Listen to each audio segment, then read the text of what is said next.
মার্চে 423,77,00,000 পণ্য রপ্তানি করেছে বাংলাদেশ, যা বাংলাদেশি মুদ্রায় প্রায় 52,000 কোটি টাকা। বান্ডেল থাকলে প্রতি সেনমানিতে টাকা বাঁচবে। বিকাশ সেনমানি বান্ডেল কিনে জিতুন প্রতি লেনদেনে। জাতীয় রাজস্ব বোর্ড এনবিআর এই তথ্য জানিয়েছে। রপ্তানি উন্নয়ন ব্যুরো ইপিবির হিসাবে গত বছরের মার্চে রপ্তানি হয়েছিল 381,22,00,000 পণ্য।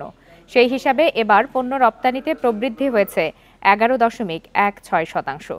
ইপিবির তথ্য বলছে 2024-25 অর্থ বছরের প্রথম 8 মাসে মোট রপ্তানি হয়েছে $3,294 কোটি পণ্য।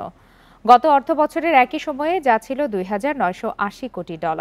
সেই হিসাবে 8 মাসের রপ্তানিতে প্রবৃদ্ধি হয়েছে 10.53%।